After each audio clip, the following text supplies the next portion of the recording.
Garçom, cancela o goró. Desce aí um copo com 2 dedos de teologia. Seja muito bem-vindo ao 10º podcast do 2 Dedos de Teologia. Eu sou Iago Martins, porque eu sou pastor, eu nunca tenho um dia de descanso. Ok, meu nome é Rômulo Monteiro. Hoje é sábado, nossa gravação, mas pra mim amanhã também será. E ontem foi sábado também. Tem 3 sábados, o que é isso? Olá, eu sou Guilherme Nunes e hoje eu já comi costela de porco no sábado. Ei. Rapaz, o negócio é sério, descobrindo muitas coisas ao mesmo tempo. Aí colocando algumas coisas no mesmo patamar. Será que é justo isso? Não sei. Interessante. Mas pelas piadinhas do começo, você já pegou, e pelo título também do podcast, que hoje a gente vai falar sobre o sábado. Eu trouxe aqui o nosso time de elite da teologia podcastica aqui do Brasil de Teologia. Né? Eu tô aqui com o doutor Guilherme Nunes, com o doutor Rômulo Monteiro, são doutores honoris causa no meu coração, pra gente discutir esse assunto tetroso, né? Tem uma nova palavra aqui, tetroso. Esse assunto tretoso aqui no 2 Dedos de Teologia. A gente pode guardar o sábado, o domingo é o novo sábado, se a gente obedece os 10 mandamentos, por que a gente não obedece o sábado? O sábado é só da lei, é coisa para judeu, é coisa para cristão, mas e Deus descansou, Deus ficou cansado de criar? Como é que isso tudo se relaciona com a nossa vida como cristão? O que a gente vai fazer no podcast de hoje é responder 5 perguntas principais e mais sistemáticas a respeito do sábado, e depois disso lidar com os principais textos bíblicos que falam a respeito do sábado ou do domingo no Novo Testamento. Então a gente vai responder as perguntas daqui a pouco, depois dos recadinhos da semana. E nem perde tempo pulando não, que os recadinhos hoje vão ser muito rápidos. Eu só quero lembrar você que todos os podcasts do 2 Dedos de Teologia, assim como todos os nossos vídeos, são produzidos e financiados pela contribuição dos patrões. Aqueles que vão no link aqui da descrição, entram em 2dedosdeteologia.com.br/patrão e com doações de valores variados podem nos ajudar mensalmente a manter todos os custos de produção disso aqui. Não é barato fornecer tanto conteúdo teológico na internet, isso só é possível pela generosidade de vocês. Então, se você quiser divulgar sua empresa aqui ou então simplesmente ajudar a propagar boa teologia, entra no link aqui embaixo e nos ajuda a manter o YouTube inundado de sã doutrina. Então fica aí com esse programa, tá demais. Valeu!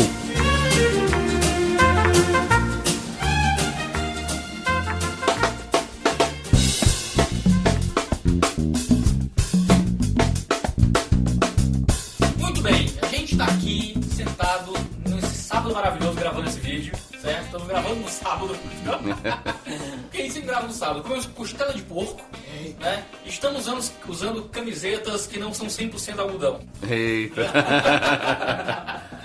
Para discutir o assunto do sábado, né? A gente sabe que algumas correntes cristãs acreditam na guarda do sábado, e que assim como no Antigo Testamento, como estão nos 10 mandamentos, né? Diz que a gente tem que tirar o dia do sábado para santificá-lo. Só que algumas pessoas acreditam que a gente tem que guardar o sábado ainda hoje. Outros acreditam que isso é coisa do Antigo Testamento, que a gente não tem que guardar mais dia nenhum. Outros acreditam que a gente guarda o domingo como o sábado cristão. Outros acreditam que a gente tem que guardar qualquer dia, né? E fica nessa bagunça de opiniões a respeito do sábado. Como é que a gente responde essa questão muito doida, pastor Romulo? Ok, eu vou já colocar as cartas na mesa, né? Dizer o que eu penso. Eu acredito que nós não estamos subordinados a nenhum tipo de calendário religioso. Então, para mim, não existe uma data especial, um dia especial. Quando Paulo trata dessa questão de dias, essa discussão de dias no livro de Romanos, ele vai dizer que alguns consideram iguais todos os dias. E para mim, no contexto ali, quem considera iguais todos os dias é considerado forte. Então, eu não acredito que exista, digamos assim, o cristianismo, vamos colocar assim, ele é uma religião internacional, né? Ela tem esse caráter internacional. Então, ela não está presa a datas, a calendários, dias. Colossenses capítulo 2, Romanos capítulo 14, então são questões que já são antigas, né? O cristão vai se debater com essas questões até a volta de Jesus, mas eu acho que o grande ponto é esse. Não existe para mim um dia específico, um dia mais importante do que o outro, mais consagrado do que o outro. Para mim, como eu disse no começo, né? Para mim hoje é sábado no sentido de que eu já estou no descanso de Deus e para mim todo dia é sábado nesse sentido. Então, eita, Guilherme, tu concorda com isso, homem?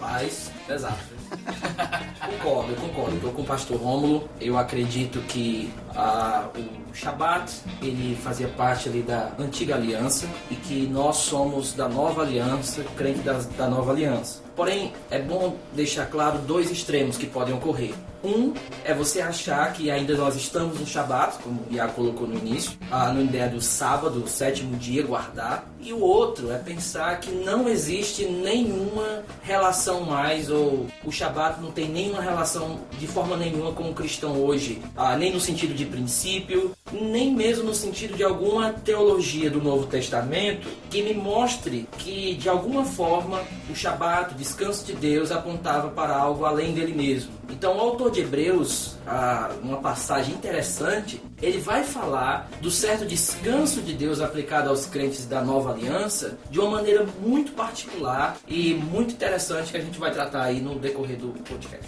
É interessante dizer duas coisas. Primeiro, isso aqui não é um debate, certo? Sempre que mais de uma pessoa estão falando sobre um tema na internet, as pessoas esperam um debate, né? Certo. Mas por que não tem ninguém aí defendendo a posição adventista, a posição presbiteriana, a posição... Porque nós não queremos. Porque não é o que nós cremos. Nós estamos aqui expondo o que a gente acredita ser a posição correta. Se você discorda, você pode pegar um microfone e gravar sua própria posição, né? Existe vários...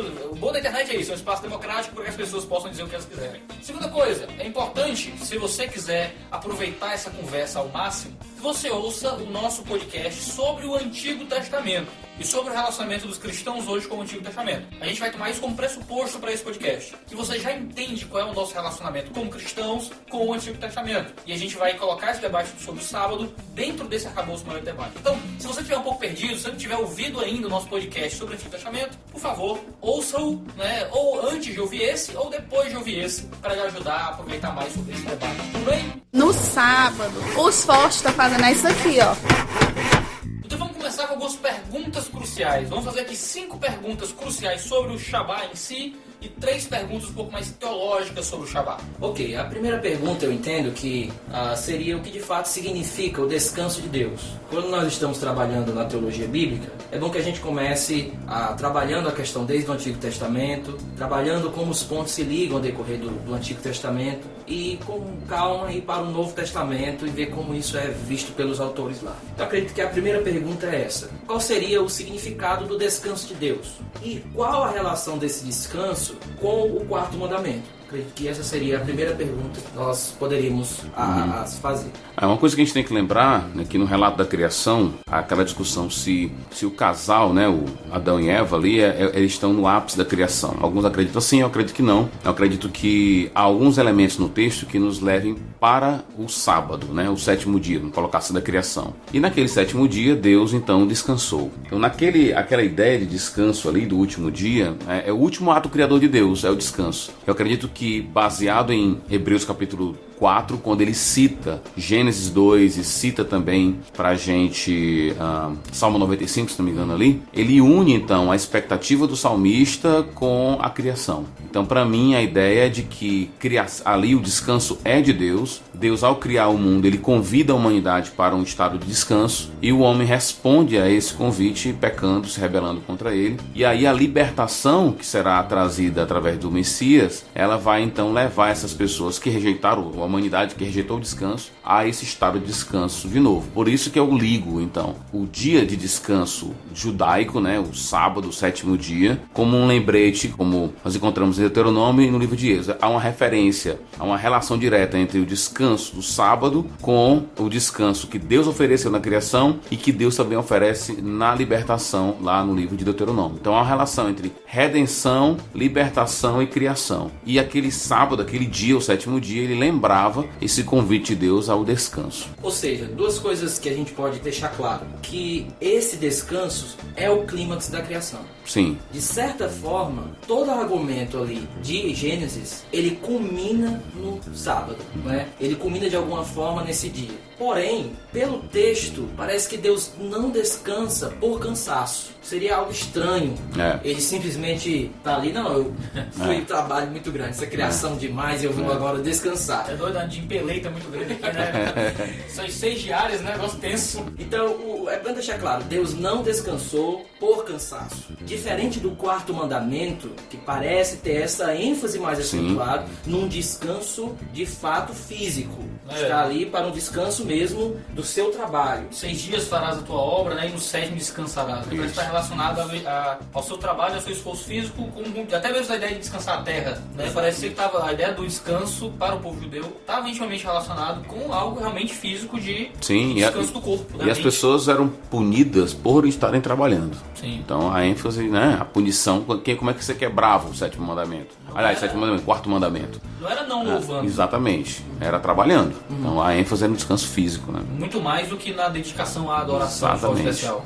Mas aí a pergunta que a gente pode fazer é, então, o que significa o descanso de Deus? Por que Deus teria que descansar nesse sentido, né? E parece que existe ali, por parte do autor de Gênesis, um chamado de regozijo e de relação com Deus de uma obra, com a sua obra terminada. Ele termina a criação e o descanso parece ser relacionado com esse Deus, agora de uma relação com a sua criação, com o homem, com o que ele acabou de criar.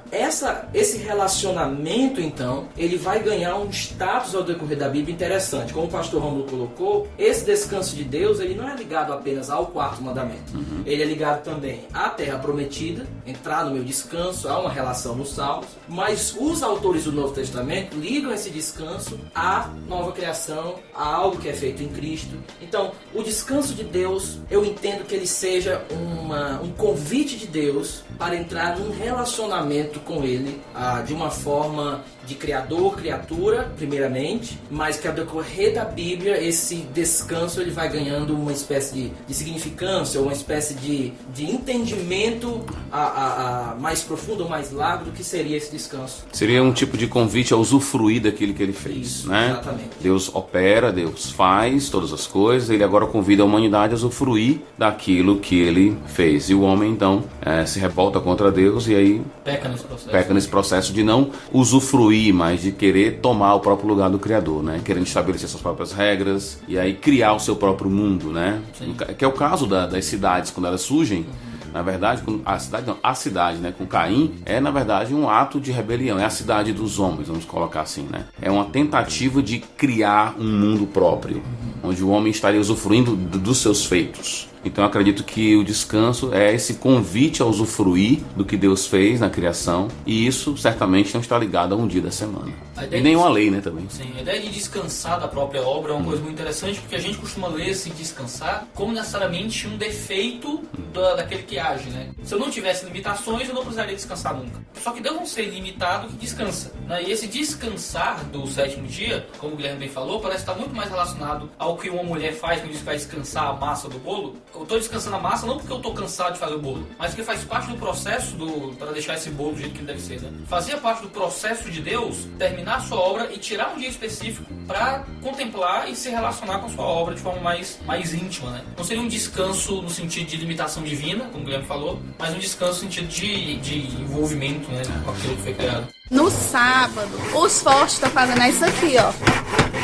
No relato da criação é interessante porque o sábado não tem manhã e tarde. Perceberam isso? Não tem isso. Então, a ideia de entrar no sábado, no relato da criação, seria entrar num estado de usufruir. E não num dia específico. Deus não está dizendo que você vai ter que usufruir da minha criação em determinado dia. Né? O ponto não é que é um dia específico. Então, acho que Agostinho diria isso, né? Alguns dizem, mas os dias da criação são literais ou não? Bem, o sábado não é. Porque quando você lê o livro de Hebreus, ele vai dizer pra gente claramente que aquele dia da criação, o sábado da criação, ou seja, o 7º dia, o dia que Deus descansou, não pode ser um dia, mas é um convite a um estado de usufruto.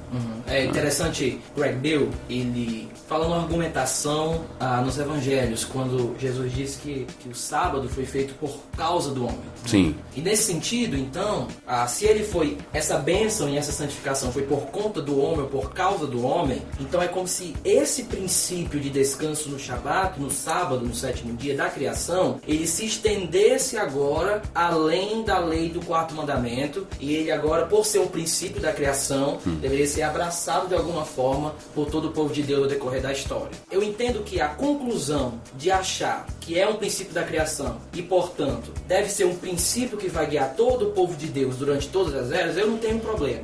A minha questão é como esse descanso ele é aplicado no Antigo e no Novo Testamento. Essa é exatamente a segunda pergunta que a gente quer responder das 5 mais específicas sobre o Shabá, né? Qual é a relação entre o descanso de Deus e o descanso exigido no mandamento? É justamente isso. Eu entendo que o descanso de Deus, quando ele é aplicado ali no quarto mandamento, ele está ali como um indicador, uma referência para o que aquele dia que está sendo guardado apontava. Mas não necessariamente o descanso de Deus é igual ao quarto mandamento. Do Antigo Testamento. Do Antigo Testamento. Entendo que no Antigo Testamento, na Antiga Aliança, o descanso de Deus, ele era aplicado ao povo da Antiga Aliança em forma de mandamento do quarto mandamento, vamos colocar assim. Já na Nova Aliança, eu percebo que isso transcende esse mandamento, e porque eu entendo que hoje o cristão, ele está debaixo da lei de Cristo, que é a nova forma da lei de Deus no Novo Testamento. Ouça um podcast sobre isso que já mandou. É bom. E eu entendo que os crentes da Nova Aliança, eles olham para esse descanso de Deus de uma forma diferente. Como eu falei, um descanso em Cristo e um descanso que aponta para a nova criação. O importante da gente pontuar essas coisas é porque o que se faz constantemente é olhar para a ordem criacional e encontrar um princípio, uma aplicação a partir da criação para uma obediência do quarto mandamento. Então, porque Deus descansou, a gente tem que cumprir o descanso como os judeus cumpriam o descanso, ou uma versão cristianizada do que os judeus cumpriam, como por exemplo, guardar o domingo, como alguns reformados fazem, ou estritamente guardar o sábado, como os adventistas fazem. Só que não é porque Deus descansou no sétimo dia que a aplicação desse princípio criacional vai ser igual em todo o período da história para todos os povos das culturas. Então, só uma dúvida aqui. Quando o Bill fala que o sábado foi criado para o homem, ele está pensando no sábado, relato de Gênesis, ou ele está pensando no mandamento do sábado? Gênesis. De Gênesis, né? Isso. Porque quando Jesus fala isso, parece que a questão é a lei sabática, né? A lei do sábado, né? A discussão lá nos evangelhos. Naquele momento lá em Marcos capítulo 2, que é um momento lá de discussões, quando Cristo vai dizer que o sábado foi feito para o homem. Que sábado? Ele está pensando no sábado, criação, Deus fez tudo para que o homem usufruísse, ou ele está pensando, não, quando Deus deu o mandamento para guardar e descansar fisicamente num dia, ele estava pensando para que o homem usufruísse desse descanso físico. Ou uma coisa não negaria a outra, nós estaríamos ali. O que vocês pensam disso aí? O ponto dele ele faz até essa pergunta: ainda devemos considerar o sábado ou o descanso por conta da criação? Porque tem aquele princípio ali. E ele vai dizer que sim. Só que quando a gente faz a pergunta, como então? Ele vai dizer, adorando no domingo. Em relação aos crentes da Nova Aliança. Mas ele tira isso da onde? Do bolso? Pois é. Do nariz? Não. Eu entendo que o Greg Bill ele tem uma das melhores argumentações. Ele é um erudito de alto cacife, é um cara de uma erudição muito grande, e ele vai argumentar dentro de alguns textos do Novo Testamento que parecem enfatizar agora o domingo como o dia do cristão. Em contraste com o sábado. Em contraste com o sábado. Só que quando a gente faz a pergunta, certo, adorando no domingo, a gente também tem que entender se isso era algo, um mandamento no Antigo Testamento. Se a adoração fazia parte do Shabat como mandamento. No sábado, os fortes estão fazendo isso aqui, ó. E essa é a nossa terceira pergunta crucial sobre o Shabá. Qual era a ênfase do mandamento realmente no Antigo Testamento? Era o descanso ou a adoração? Porque quando a gente fala hoje sobre guardar o domingo, a gente está falando sobre um dia dedicado não ao descanso, mas à adoração a Cristo Jesus. O que não parece ser aquilo que acontecia, principalmente no Shabá do Antigo Testamento. De que o Shabá não tinha uma ênfase em adoração, mas uma ênfase em descanso de obra. Então, como o pastor Romulo falou, tanto agora no podcast como no podcast passado, sobre o Antigo Testamento, que ninguém ia ser punido por não estar adorando. Isso. Você ia ser punido por estar trabalhando, não estar descansando. A ênfase toda fica muito clara quando você pega todas as passagens que falam de sábado, as leis que estavam monitorando, né, regendo esse comportamento no dia do sábado. A ênfase total é basicamente a ideia de trabalho. Inclusive os sacerdotes, né, eles quebravam a lei porque estavam trabalhando na adoração no sábado. Sim. Então, olha, como é que pode? Eles estavam adorando a Deus e quebrando a lei ao mesmo tempo. Então, claramente a ênfase não pode ser na questão de adoração, porque era um dia reservado para Israel adorar. Beleza, mas por que então quem estava adorando e trabalhando na adoração estava quebrando o mandamento? Porque a ênfase do mandamento era no descanso físico. Então, esse é um ponto importante importante também. E se eu fizer uma transferência sábado, domingo, então, nesse ponto, né, todos os pastores estariam quebrando a lei nesse sentido também. Foi minha né? frase de entrada, Exatamente. né? Porque se eu tô adorando no domingo, né, como pastor, eu tô descumprindo o sabá, porque eu tô gerindo ali a comunidade, ajudando a igreja e tal. E isso eu acho que o autor de Hebreus fala isso, né? Que que os sacerdotes, eles eram isentos de cumprir o descanso no domingo, por causa do serviço no templo. Jesus, Mateus capítulo 12, né? Vai dizer que eles não têm culpa, eles não possuem a culpa, né? por estar fazendo aquilo. Alguns citam Êxodo 16, 23, como uma das passagens que faz referência ao Shabat antes da entrega da lei. Mas é importante a gente observar que naquele relato existe um fator de novidade do Shabat que está sendo entregue ali. Uma outra coisa naquele relato de Êxodo 16 é que não existe penalidades ali, coisa que nós vamos ver na lei bastante claro. Ninguém seria punido por não cumprir o Shabat de Êxodo 16. Isso, ali ele só está pontuando. E uma outra coisa interessante é que em Números coloca o Shabat, mandamento, como tendo um início claro, como no recebimento da lei no Monte Sinai. Tem um marco histórico, né? Que às vezes a argumentação é essa. Peraí, o Shabat ele vem antes da entrega da lei.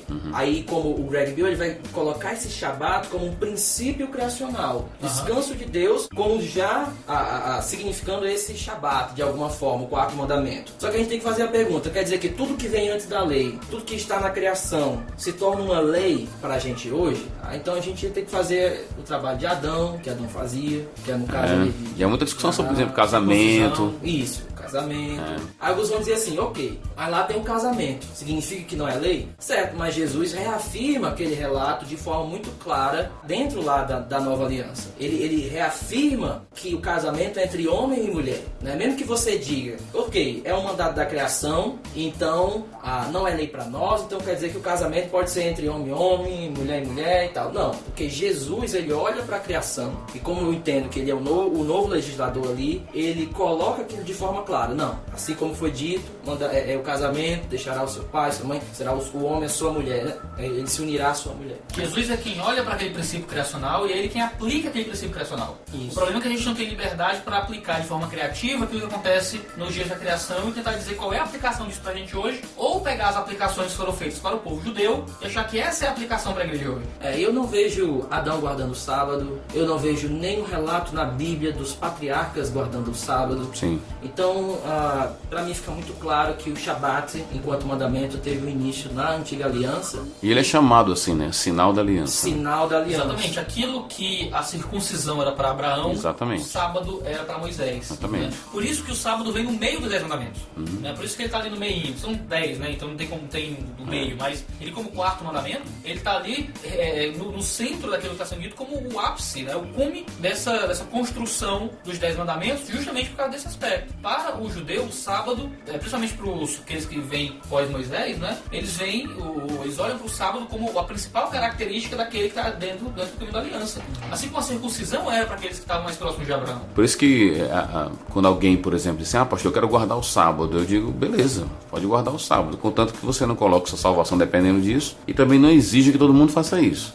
Esse é o problema, que muitas vezes tem gente que, e aí eu vou estender agora, puxar não somente para o sábado, mas fazer como Paulo faz em Colossenses 2. Os sábados, né, no plural lá, que vai colocar, eles na verdade eles são sombras. Então todas as festas, tudo mais, a gente acabou de passar pelo período agora há pouco tempo do chamado de Páscoa e tudo mais. Eu sinceramente eu entendo o seguinte, você pode fazer a Páscoa na sua igreja, você pode seguir esses calendários religiosos, mas não exige isso todo mundo. Que não é um mandamento da palavra Não é um mandamento da palavra de Deus. Páscoa, na verdade, em 1 Coríntios capítulo 5, é quando você coloca o irmão para fora da igreja. Um irmão não, coloca um cara que está vivendo na igreja lá uma vida dissoluta, como é o caso da 1 Coríntios 5, ele vai dizer que nós temos que manter os pães, né, da Páscoa e tudo mais. Ele faz a ligação entre o pão sem fermento e a igreja sem fermento. Então, para Paulo, quando alguém coloca uma pessoa para fora da igreja, ele está fazendo, digamos assim, a Páscoa. Está celebrando a Páscoa. Então, a gente não tem, assim, um calendário para seguir. Eu acho legal que alguns irmãos têm esse aspecto, digamos, histórico, mas há pouco tempo eu estive num acampamento, né, dos jovens lá, e eles perguntaram,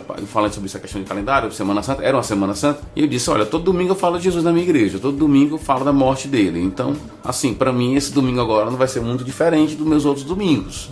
Então eu não preciso de um domingo específico para falar de que Cristo veio, morreu por mim na cruz. Eu não preciso de uma data especial para isso, porque essa é a tônica da nossa mensagem. Essa é a mensagem da gente. Essa é a mensagem que foi nos dada. Então eu diria que essa questão do sábado também passa pela questão do calendário. Ou seja, não existe para mim um calendário cristão. Quer seguir, quer fazer questão de Páscoa na sua igreja, beleza. Mas não vem dizer para mim que eu tenho que fazer essa mesma coisa, tá entendendo? Seguir o padrão e tudo mais. No sábado, os fortes estão fazendo isso aqui, ó.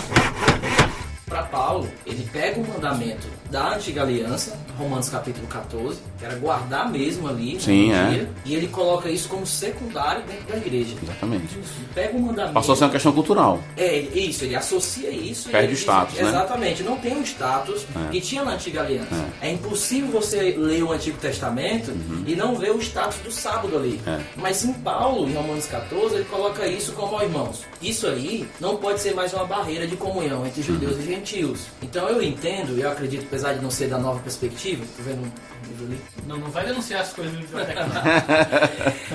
Eu acredito apesar de discordar muitas coisas de James Dunn, mas que aquelas barreiras nacionais, Shabat, a circuncisão e as leis dietéticas, aquelas barreiras nacionais, elas são justamente o alvo que Paulo está debatendo ali em Gálatas e em Romanos. Então ele vai dizer, olha, irmãos, isso não pode impedir da relação de vocês. Agora nós temos Cristo, isso eram sombras, isso apontavam para ele e ele chegou. Então, falar de dia hoje pode ser uma barreira de comunhão. Sim. E colocar em primário aquilo que para Paulo, de forma clara e secundária. Isso, aquilo que tinha status de mandamento caiu para status cultural e opcional. E aí você transforma o opcional em mandamento. Aí, brother, como tá lá em Gálatas, Paulo vai dizer assim, quando eu cheguei até vocês, eu me fiz como um de vocês. Ou seja, ele não chegou lá dando regrinhas, né? Que eram essas barreiras que geravam uma barreira étnica mesmo.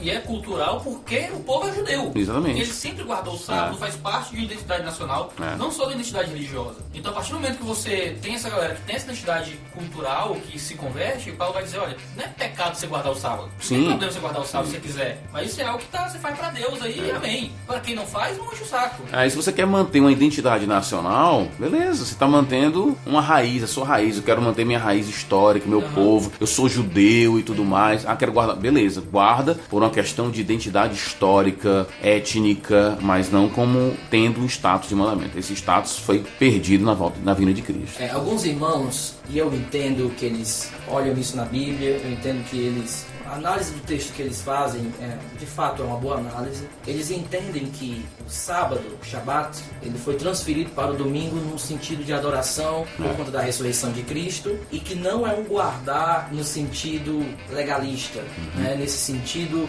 de mandamento, mas é um guardar da gratidão do coração e tudo mais. A fundamentação teórica que alguns dão é de que o mandamento do Shabat, que foi primeiro dado na criação para alguns, é o descanso de um dia em 7. Então eles olham para o que Deus fez. A gente estaria entrando na quarta questão, né? Isso. O mandamento exige um dia específico da semana ou pode ser aplicado a qualquer outro dia? Qualquer outro dia, né? Okay. E tem o qualquer diarismo, né? É uma posição muito logicamente fundamentada. Pessoas de muito... o John Piper é um que fala disso, dessa questão de um dia em 7. Que seria esse dia. Então, e algumas pessoas trabalham no domingo, policiais, enfermeiros, médicos. Tem aquela pergunta, você pode fazer o bem no domingo? Pode fazer o bem no sábado? Então algumas pessoas vão ter que se dedicar profissionalmente no sábado para o bem da sociedade, senão o sábado seria o grande dia do assalto, né? Tem um policial trabalhando e tal. A questão é porque desde o relato da criação, o descanso e o quarto mandamento, eles são profundamente ligados a um dia específico, a um dia na semana. O judeu não tinha liberdade de guardar na quinta-feira. Exato. Aquela história que a gente acabou de falar, né, dos sacerdotes, eles quebravam ali mesmo. E eles não tinham outro dia. Eles não tinham outro dia. Não, gente, vocês são especiais. A segunda-feira é pra vocês. Porque a gente, pastor, faz isso, né? Exatamente. No domingo eu tô trabalhando na igreja e tal, então a segunda-feira é minha folga. Segunda-feira é o dia que eu descanso e tal. Só que isso não existia no Antigo Testamento. Não tinha opção. Mas aí alguns era sábado, não Aí era. o pessoal me pergunta assim, pastor, mas aqui o sábado é o domingo? Não, meu sábado é sábado. Entendeu? Sábado no hebraico significa sábado. Exatamente, é isso aí, entendeu? Alguns vão falar o seguinte, ok, o Shabat é o sábado, mas aquele Shabat do quarto mandamento, ele possuía certas dimensões. dimensões. Sim. Seria uma dimensão moral e uma cerimonial. Acho que é o Joseph Pippa. Isso, pipa. Joseph Pippa, ele tem essa argumentação. Hayek, só. Ok, o que ele vai dizer... Coitado, tentando voltar a seriedade. Ok, o que ele vai dizer é que, nesse sentido... Parece o Lula, parece. Não. É, cara. Tava começando a olhar pra cá. Essa foto aí, Não, né, tá valorizando, rapaz. é imaginário Nosso cultural bolso nesse aqui, momento né? histórico.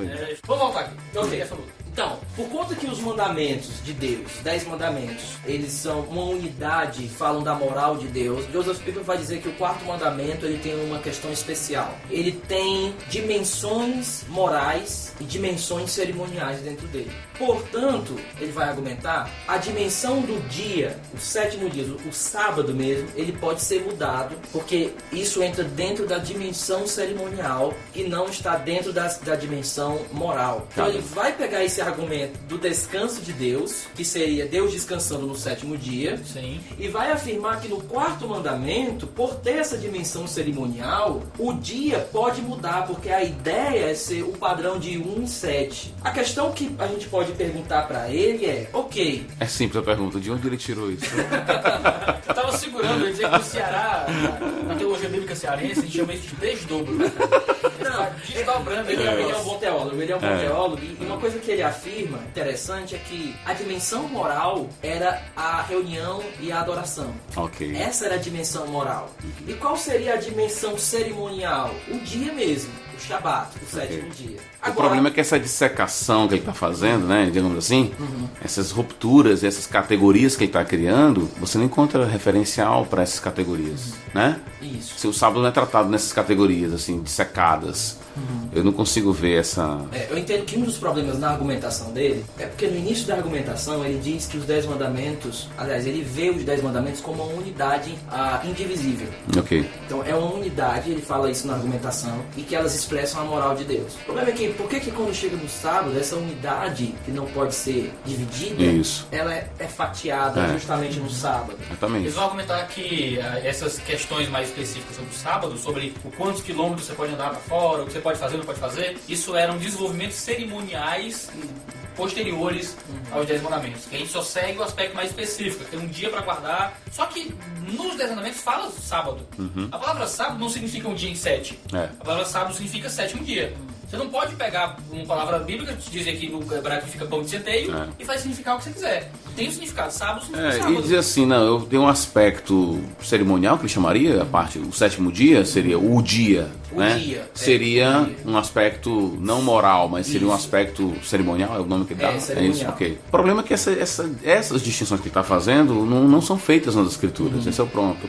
Eu acho que o livro do, não sei se eu citei no último encontro que a gente teve, mas o livro do Alice McGrath, para mim, mexeu muito comigo quando ele vai falar a ciência de Deus, alguma coisa assim, não lembro do livro, daquela série da ABC2. E eu acho fantástico quando ele vai dizer assim, o método, ele é fruto da minha análise do objeto. Então, se eu chego já com minha metodologia toda pronta, né, eu tenho que tirar o método do próprio objeto estudado. Então, o texto é que vai dizer para mim como é que eu tenho que abordá-lo.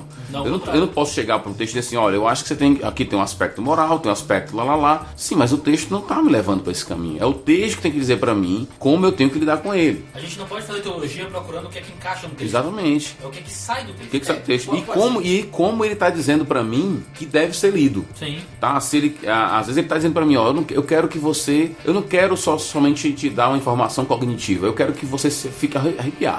Eu quero que você chore. E às vezes os textos têm esse apelo. O apelo do texto nem sempre é cognitivo somente, ele é emocional e tudo mais. Exatamente. Então você tem que deixar o texto dizer para você quais são os métodos que você vai usar para lidar com o próprio texto. É nesse sentido que nós temos que ser textocêntricos, né? Nesse sentido. No sábado, os fortes estão fazendo isso aqui, ó. Uma coisa que eu vejo na argumentação dele, e aí o problema de você impor categorias assim de uma forma um pouco bruta, é que algumas aberrações elas aparecem. Então quando a gente faz a pergunta, ok, é um dia em 7, porque existe essa divisão moral e cerimonial. Agora, vamos às definições. O que seria moral e o que seria cerimonial? Não, moral seria um preceito eterno de Deus para todas as gerações em todo o tempo. Vamos colocar assim, tá? Os irmãos da ala reformada talvez tenham alguma definição mais refinada do que isso. A grande questão é, e o fator 24 horas? Não é um dia em 7? Mas e o fator 24 horas? Ele permanece ou não permanece? Sim. Se é cerimonial é moral. Aí a outra pergunta é, isso se parece com o quê na Antiga Aliança? Vamos olhar. As 24 horas, elas parecem mais com algo cerimonial ou algo moral? Então entenda, se eu estou fazendo a divisão e dizendo que moral é a adoração, é a reunião do povo de Deus, porque isso é uma aplicação a todas as eras, de todos os princípios ali, eu pergunto, ok, é moral. Mas 24 horas que vai permanecer ainda fica na dimensão moral? Se o sábado tá escrito sábado, no Cucucaia. Cucucaia, sábado, Beto Barbosa. Tá escrito lá. Tá lá escrito sábado. Se isso é cerimonial, seria cerimonial no sentido? Então 24 horas. 24 horas também seria cerimonial. Então 23 não pode. 22 no 22 horas não pode. Então o que é isso agora dentro da Nova Aliança? É um aspecto cerimonial que permanece dentro da Nova Aliança. Então eu acho que é esse ponto que os irmãos da teologia reformada, aqueles que defendem, nem todos que são reformados defendem desse ponto de vista. Sim. Joseph Pieper, tem outros com argumentações, mas a minha pergunta para quem defende isso é, ok, 24 horas, então tem um aspecto moral, para mim parece mais cerimonial. Então se você for usar a própria argumentação do Pipa, que é um dos grandes nomes para defender a ideia de um sábado bem restrito hoje ainda, aplicado ao domingo, né, sendo o domingo como o dia do Senhor, você tem a própria argumentação que também não subsiste se você for pensar nessa divisão entre moral, sacerdotal e civil dentro dos próprios 10 mandamentos. E quando o descanso de Deus aparece, vamos falar do Novo Testamento, quando o descanso de Deus aparece no Novo Testamento, ele nunca aparece aplicado ao Shabat, ao quarto mandamento. É sempre aparecendo ao descanso em Cristo, a um descanso escatológico e não uma aplicação direta. E a argumentação do autor de Hebreus é, quando o autor do Salmo espera por um descanso, ele estava na terra do descanso. Sim. E ele faz referência ao descanso em Gênesis 2. Então, quer dizer, o cara estava na terra do descanso, seguindo a lei do descanso, e esperava um descanso. Que descanso é esse? O autor de Hebreus vai dizer, é o descanso de Deus em Gênesis 2. Eu acho que acaba que tratar essa substituição, a gente chega na quinta pergunta, né? Substituir o sábado pelo domingo, acaba que a gente perde essa dimensão escatológica do sábado, de usufruto da criação do sábado. Você acaba que você diminui a riqueza do que significa sábado. Fica coisa pobre, fica coisa restrita a um dia. Hoje eu estou guardando esse dia, lá. Enquanto os autores vão tendo uma dimensão, né? Gigantesca, exatamente. A expectativa do salmista que está lá esperando o descanso de Deus, tá entendendo? O cara tá guardando a lei, o cara tá dentro da terra do descanso, esperando o descanso, e aí o descanso que ele está esperando é exatamente o descanso que serviu de base para o mandamento posterior, que é o descanso de Deus. Uma argumentação perigosa nesse ponto é tentar argumentar o seguinte, ok, existe essa dimensão escatológica em Cristo, mas ao mesmo tempo, dentro dessa dimensão escatológica, existe uma adoração a Cristo por ter nos dado essa dimensão escatológica nova, essa inauguração desse novo momento em Cristo. Portanto, vamos adorar no domingo. No sentido de que, ainda que haja uma aplicação mais ampla no Novo Testamento, a aplicação mais ampla não exclui a aplicação mais restrita. Então ainda existiria a aplicação restrita ao dia, ainda que houvesse uma aplicação mais ampla no anseio escatológico e no descanso de fé que a gente já tem em Cristo Jesus. O problema é quando você já entra na doutrina, na teologia da adoração. Quando você chega no Novo Testamento, toda aquela linguagem que era aplicada aos sacrifícios, todas aquelas leis de Levítico, elas são aplicadas à nossa vida e não ao nosso momento que nós estamos reunidos. Então, a visão de adoração no Novo Testamento, por exemplo, nossa vida toda, a nossa resposta ao Evangelho, de entrega ao Evangelho, é chamada por Paulo em Romanos capítulo 12 de culto. É o nosso culto racional. O que é o nosso culto racional? É a nossa entrega total. O autor de Hebreus, aí, eu também acredito assim, no final do capítulo 12 e no meio do capítulo 13, ele faz ali para mim um tipo de inclusão, onde ele fala de sacrifício e adoração, né, que é o fruto dos lábios, que confessa o nome e tal. E no meio ele coloca vários imperativos, incluindo, por exemplo, a sexualidade. Então, para mim, ali você tem um convite à adoração que inclui, inclusive, o sexo, inclui o dia a dia. A nossa vida é considerada no Testamento como adoração, então não tem um dia para isso. Por isso que eu gosto da terminologia não somente de culto, mas qualificar o culto, porque a minha vida é um culto, então é um culto coletivo, tá? Então quando eu estou no domingo lá na igreja, ali é um culto coletivo, não é um culto somente, porque minha vida inteira é um culto. Então acaba que, novamente, voltou àquele tópico, aquilo que o Novo Testamento amplia nossa mente, né, enriquecendo o nosso entendimento do que realmente significa ou significava aquele sábado, acaba ficando empobrecido para mim. No sábado, os fortes estão fazendo isso aqui, ó.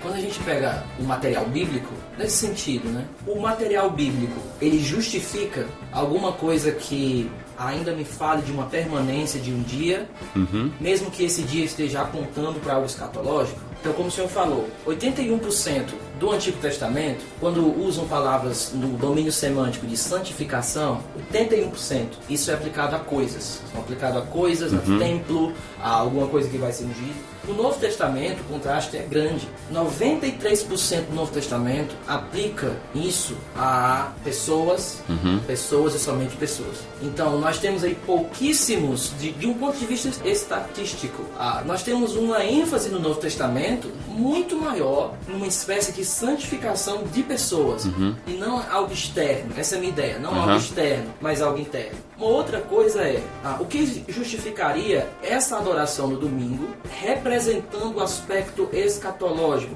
Isso agora eu estou falando de um ponto de vista bíblico. Certo. Que textos poderíamos olhar e dizer, nós devemos fazer isso no domingo, porque o domingo aponta para o descanso escatológico, porque o domingo aponta, porque é algo...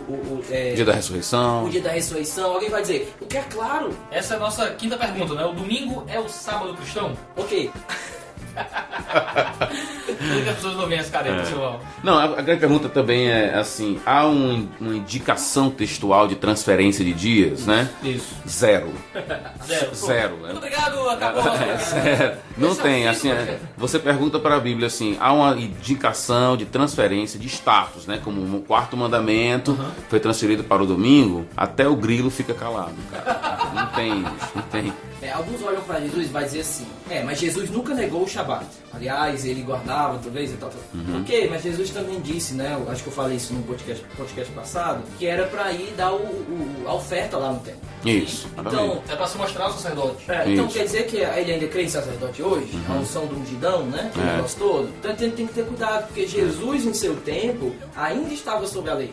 A nova aliança começa com a morte e a ressurreição. Exatamente. Havia uma transição acontecendo, é claro. Jesus ele vem com aquele aspecto inaugural do reino, mas isso tem um ponto de início também, que é justamente, esse é o sangue da nova aliança, ou seja, a cruz de Jesus. E quando nós olhamos não só Jesus, mas Paulo em nenhum minuto olha o domingo dessa forma. Ele nem, de nenhuma forma ele faz, agora, olhando de teologia bíblica, ele nunca liga domingo a Shabat. Ele nunca liga domingo a descanso. Ele liga domingo, ainda que sim, a um culto de adoração. Sim. E historicamente falando, se você vê esse domingo como representando a ressurreição de Cristo e o momento onde os cristãos do primeiro século ali adoravam, ok, tudo bem. E é claro lícito que o domingo seja esse dia de adoração. Agora, o meu ponto bíblico, se existe uma relação direta entre esse descanso escatológico e o domingo em si. Qual é o problema?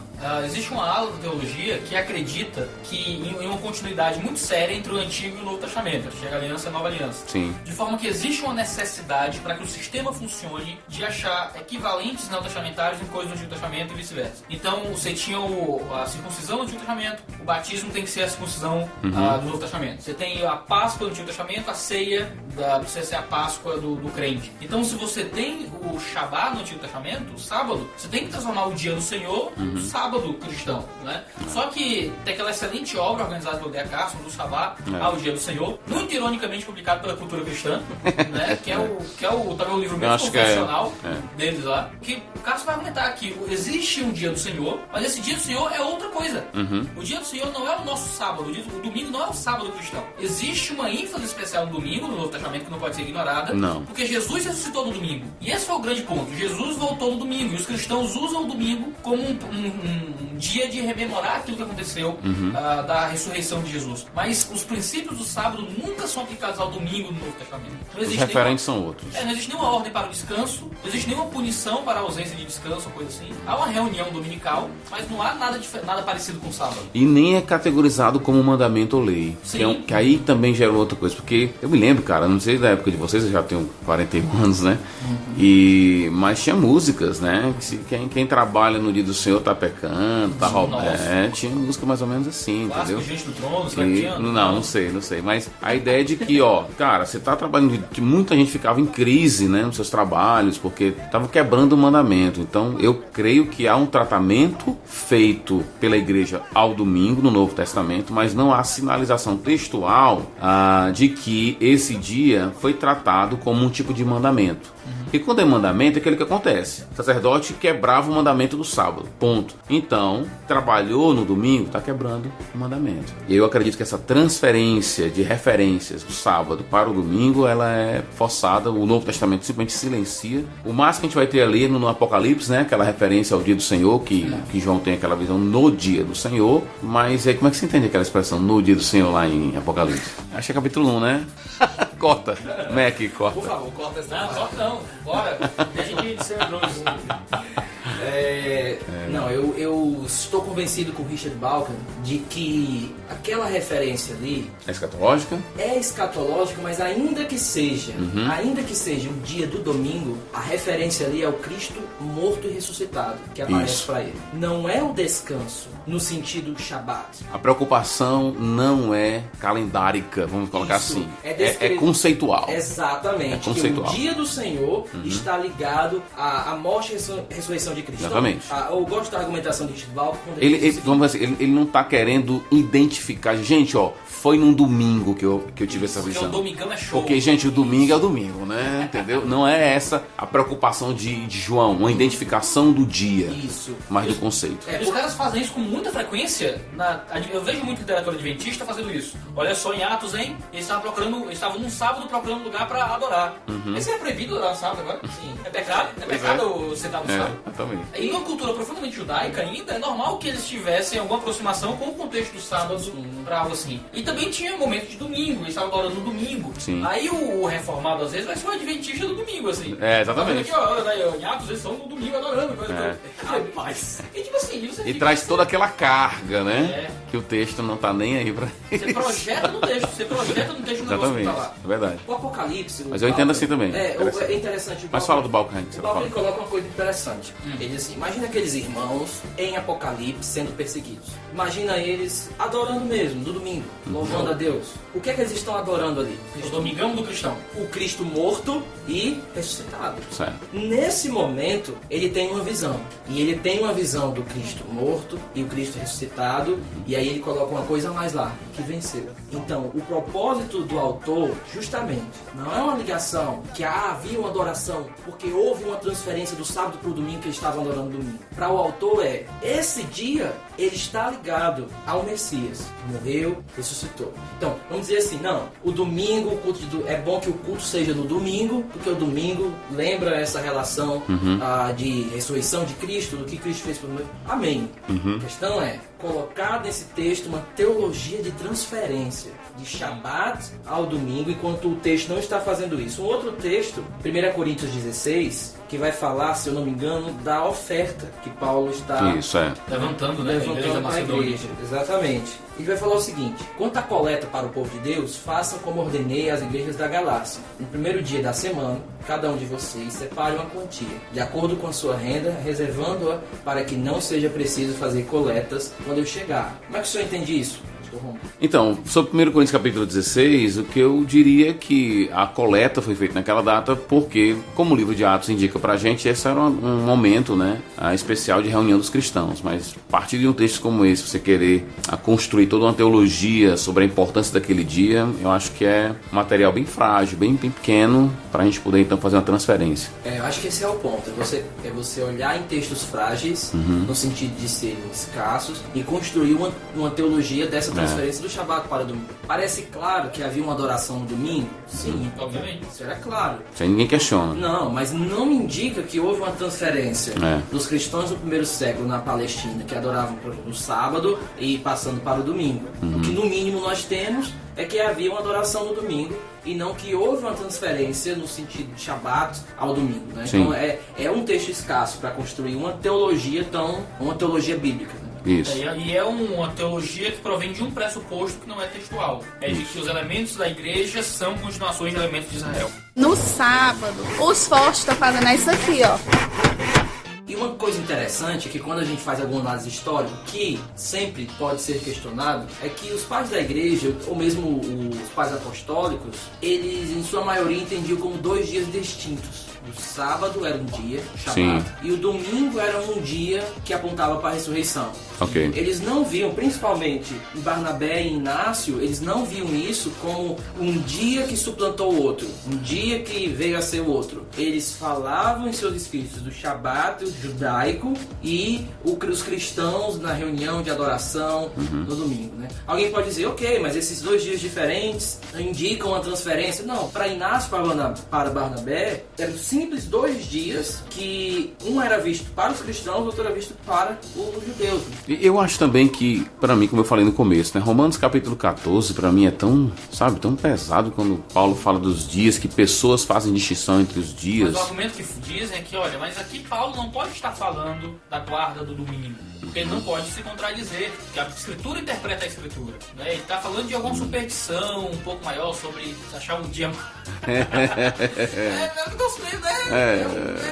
desdobro, como a gente chama no Ceará. Eu acho também, porque eu acho que é muito claro, Romanos capítulo 14, o reino de Deus, exatamente, o reino de Deus não é comida nem bebida, nem dia, nem calendário. A gente tem que amadurecer um pouco mais isso aí para não cair nessas balelas aí de que, olha, tratar um dia diferente do outro é complicado para a sua teologia da adoração. Eu acho que, como eu volto naquele tema, né, que eu falei, adoração é a minha vida é adoração, então a gente tem que ter esse certo cuidado. Evidentemente que quando o povo de Deus está reunido, eu creio assim, já falando um pouquinho da teologia da adoração, porque há uma relação entre o tratamento dado ao domingo, né, tal. Eu acredito sim que quando o povo de Deus está reunido, Deus se faz presente de uma maneira diferenciada. Eu acredito que você não pode reproduzir no seu quarto, na sua devoção pessoal, aquilo que acontece quando o povo de Deus se reúne ao redor do seu nome. Aí não dá para reproduzir de jeito nenhum. É especial. Aquele momento é um momento diferente e especial. Agora, querer trazer e igualar ou dar um peso a uma data, um calendário, um dia, 24 horas específicas e dar a esse dia um caráter diferenciado, eu não vejo isso. Interessante porque muitos reformados, pode observar, na hora que o assunto é domingo e que tem essa visão de domingo como dando o mesmo peso de sábado e tudo mais, eles simplesmente não citam Calvino,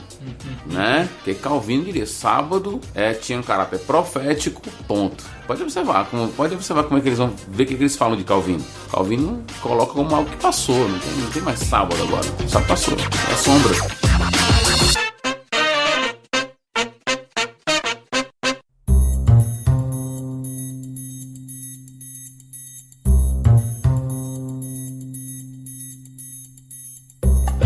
Então, com as nossas 5 perguntas principais a respeito do sábado, né? O que significa o descanso de Deus, qual é a relação entre o descanso de Deus e o descanso exigido no mandamento, qual a ênfase do mandamento, se é descanso ou adoração, o mandamento exigir ou não um dia específico da semana ou se é aplicado a qualquer outro dia, e se o domingo é o sábado cristão. Agora o que a gente quer fazer é aproveitar essa segunda parte do podcast para lidar com os principais textos bíblicos que falam a respeito do domingo e do sábado no Novo Testamento, para a gente fazer uma teologia um pouco mais textual aqui do assunto. O primeiro texto é Mateus capítulo 12, de 1 a 8. Leia sua Bíblia em casa, a gente vai dar só uns resuminhos dos textos aqui pra gente não ter que ler a passagem inteira. Quando a gente vai lá pro texto, nós observamos que primeiro existe uma relação entre o versículo 1, aliás, do capítulo 12, com o que vem antes. O que vem antes, Jesus está fazendo um chamado, vinde a mim todos que estão cansados e sobrecarregados, e eu lhes darei descanso. A ideia de descanso aqui, sabaton, ela vai se repetir no capítulo 12, dando para nós uma ideia de coesão entre o texto do final do capítulo 11 com o início do capítulo 12, onde o autor diz no versículo 1, naquela ocasião, fazendo uma certa ligação aqui com o que vem antes, Jesus dizendo que ele é o descanso e que ele traz descanso para a alma deles. Então entra a disputa do sábado. A disputa do sábado pode ser colocada da seguinte forma: os discípulos eles estavam com fome e começaram a colher espigas para comê-los. Então os fariseus, eles veem aquilo e uma disputa sobre o que era permitido no sábado é iniciada.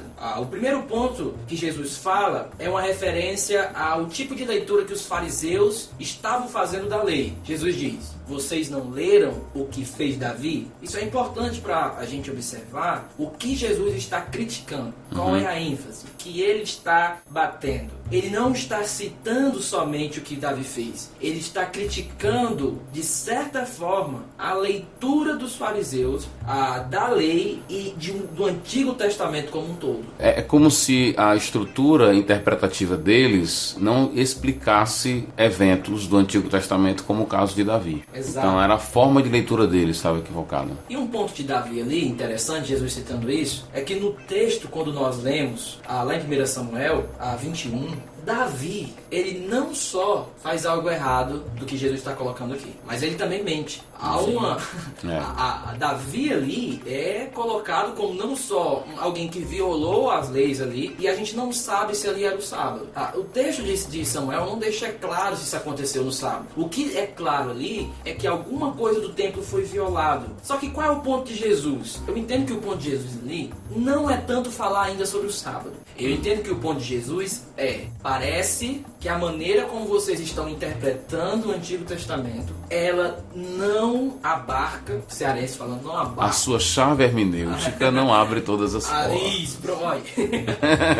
Exato. E aí fica por aí. Logo no versículo 5, Jesus não deixa eles respirarem e diz: ou vocês não leram na lei, de novo, mais uma vez, dando aquilo. Porque é interessante a gente observar a quantidade de leis que foram criadas por grupos da Palestina do primeiro século, e ainda antes, como a gente fala ali no início do judaísmo do segundo templo, 300 a.C., aquele fenômeno sem templo, aquele fenômeno fora da terra, aquele fenômeno sem tabernáculo, ocasionou justamente o surgimento de certas sinagogas que ocasionaram essa questão dos fariseus e outros grandes grupos de terem cuidado para que a lei não fosse violada. Jesus então diz o seguinte: os sacerdotes no templo profanam esse dia e contudo ficam sem culpa. Esse é um ponto interessante. Jesus não só critica a chave hermenêutica deles, mas Jesus também mostra um exemplo aonde o sábado era profanado, e assim como de certa forma a Bíblia não atribui culpa a Davi por aquele primeiro ato, aqui nesse segundo ato também os sacerdotes eles ficam sem culpa. O que eu acho interessante ainda... Então ele está dizendo que Davi não teve culpa. De certa forma. Quebrou. Jesus está se colocando como um daqueles que quebra o sábado. Alguém pode dizer o seguinte. Isso é um sim ou não, João? É um gemido. Você fala o gemidez. Não nesse contexto, pelo menos. Mas então, o que é que você pensa disso aí? Ele vai dizer que ele é o senhor do sábado, né? Então, a regra se aplica a ele, é isso? O que acontece é o seguinte: a regra, vamos dizer assim, os sacerdotes quebravam, mas não recebiam culpa. Então você tem uma quebra sem culpa. A mesma coisa com Davi. E o que é interessante, e aí já entramos em outro tópico, que é como Davi é visto no Antigo Testamento e como os filhos dele são chamados de sacerdotes, e como no Salmo 110, né? O filho dele é também sacerdote. Então há toda uma, digamos assim, uma teologia em volta da pessoa de Davi, do significado dele, porque parece que Jesus está colocando Davi na mesma categoria dos sacerdotes, que quebra, mas não tem culpa. A gente pode olhar aqui e dizer assim: ok, mas os discípulos de Jesus estavam com fome, e Sim. Jesus quer justificar a fome. Eu não entendo que Jesus está justificando a fome, e alguém pode olhar para Jesus e dizer: Jesus, se toca, é Davi que fez isso, foi Davi que fez isso. Quem é você? E eu entendo que esse ponto de menor para maior, ele começa a ser estabelecido, porque na medida que ele fala aqui de Davi, e depois agora vai fazer uma relação de uma ação do sacerdote que é feita, mas que não é colocado como culpa, mas essa ação, ela não é uma ação de qualquer coisa, é uma ação em relação ao templo. Então, a meu ver, o que Jesus está dizendo é: o sacerdote fica sem culpa porque ele está servindo no templo. Certo. E tem certas questões no Antigo Testamento de lei que elas vão ter alguma prioridade. Nesse sentido, parece que para Jesus, e o que Jesus está colocando aqui, é que o templo tem prioridade sobre o sábado. E que nesse sentido, porque o templo tem prioridade sobre o sábado, o sacerdote, ele fica sem culpa. Porque o templo, ele tem prioridade. O templo é o lugar de encontro com Deus, é um ápice ali da adoração do povo da Antiga Aliança, e é por isso que logo em seguida, no verso 6, ele diz: eu lhes digo que aqui está o que é maior do que o templo. Porque se o sábado ele é menor do que o templo maior do que o sábado, e o fato do templo ser maior do que o sábado isenta os fariseus de culpa. Logo, aqui está quem é maior do que os dois, tanto do templo como também do sábado. A sua linha de argumentação basicamente é guiada pela frase de Jesus, maior. Isso. Não é isso? Essa frase te orienta a entender que existe uma gradatividade de importância até chegar no ápice que é o próprio Jesus. Isso, e eu entendo que esse maior do que o sábado, ele não indica que o sábado passou aqui. Nós não precisamos forçar o texto. Sim. Eu entendo que Jesus está dizendo, chegou alguém que supera aquilo que era maior no antigo. E parece que vocês não compreenderam quem está aqui. No sábado, os fortes estão fazendo isso aqui, ó. Havia na comunidade curamita, os rolos do Mamoto, Sim. uma expectativa de que, em certo sentido, o Messias ele ia suplantar certas coisas do Antigo Testamento que chegariam a ele. E eu entendo que provavelmente eles poderiam ter, sim, essa ideia aqui, de que chegou aquele que é maior do que um dos maiores símbolos religiosos para vocês. O problema dos fariseus, então, não era porque simplesmente eles estavam colocando fardo demais. Esse não é o problema aqui. Depois vão argumentar que Jesus está se opondo a leis que os fariseus estavam exagerando em cima do Halakha. sábado e coisas assim. Eu entendo que no início Alguns pode até diriam que ser... está contrapondo a Halakha, né? Vamos dizer, vocês não leram? Ok, pode ser um contraponto a Halakha, mas ele traz isso pro sábado e coloca o sábado no nível abaixo dele mesmo. Então eu entendo que, qual é o ponto desse texto? Vocês não entendem quem chegou, vocês não entenderam quem está aqui. Quem está aqui é o Filho do Homem, ele cita o Filho do Homem, isso aí eu entendo que sim, vai a Daniel. E essa falta de entendimento, seguindo essa linha de raciocínio, eles não entenderam o que está acontecendo ali, porque Jesus é maior do que tudo, mas também eles nem entenderam o próprio sistema do antigo, quando não souberam explicar as questões envolvendo Davi e os próprios sacerdotes. Porque já ali havia sinais de elementos de superioridade, vamos dizer assim, e de importância já no Antigo Testamento. Sinalizado que eles não conseguiam entender essa relação hierárquica, vamos colocar assim. Agora, eu acho que a gente pode acabar perdendo muitas vezes a passagem, é que não era só Jesus quebrando o sábado, eram os discípulos de Jesus quebrando o sábado. E Jesus justifica que os discípulos não sigam o sábado porque ele é maior que o sábado. Ele chega e de alguma forma isso justifica o que os discípulos estavam fazendo. Isso, a explicação está nele. A explicação está nele. Porque é isso que você falou, de que não, porque eu sou maior que o sábado, sou o senhor do sábado. Isso justificaria que Jesus, a semelhança do sacerdote de Davi, quebrasse o sábado. Sim. Mas não, justifica que os discípulos de Jesus quebrassem o sábado, que é uma aplicação muito mais séria sobre a aplicabilidade do sábado no Novo Testamento. Isso, os discípulos podem descumprir o sábado porque ele é o Senhor do sábado, e a gente está agora à sombra daquele que é o Senhor do sábado. Ok, interessante. E interessante que esse ponto da interpretação deles, Jesus no verso 7, só pra gente dar um entendimento completo aqui envolvendo o 7, Jesus disse: se vocês soubessem o que significam estas palavras, desejo de misericórdia, não sacrifícios, não teriam condenado o inocente. É interessante que mais uma vez Jesus ele pega no pé da interpretação dos fariseus. Jesus diz: se vocês soubessem o que significa. Havia um problema de interpretação. Agora, eu não entendo que o problema de interpretação aqui era simplesmente um problema de ensino médio. Não entendo. Sim, Quer sim. dizer, eu não estou conseguindo ler direito. Eu entendo que é uma interpretação à luz de quem tinha chegado, que era o problema deles. O Messias tinha chegado. E aí, um dos pontos que eu quero coisar aqui é: Jesus ele não está falando, olha, eu vou falar de misericórdia agora, porque vocês têm que ter misericórdia dos meus discípulos que estão com fome. Não, eu entendo que Jesus está dizendo o seguinte: no dia em que algumas pessoas não entenderam quem eu sou, eles mataram inocentes. Aí ele vai dizer o seguinte: esse é o problema de uma interpretação errada. Eles fizeram aquilo e parece que vocês também não sabem o que significa essas palavras. Então o que Jesus está dizendo é: não observar quem é o Filho, entender aquele momento do que o Messias chegou, o Filho do Homem chegou, era algo vital para a vida mesmo e para todo aquele momento que estava acontecendo. Eu não vejo que esse texto ele fala da passagem que o sábado se foi, mas esse texto, ele para mim é uma pista de que a chegada do Messias faz algum reboliço nessa relação Shabat, templo com os cristãos. Aí, lembrando as palavras do Iago, né? Então, não somente a questão de Jesus e o templo, mas os discípulos de Jesus e o sábado. No sábado, os fortes estão fazendo isso aqui, ó. Vamos pra Paulo agora. Ok. Vamos lá. Quem tem outras passagens de Jesus, mas todos estão meio que dentro do mesmo contexto. Vamos pra Paulo, vamos pra Gálatas capítulo 4, no verso 10. Talvez seja um dos textos importantes aí que Paulo fala sobre o sábado.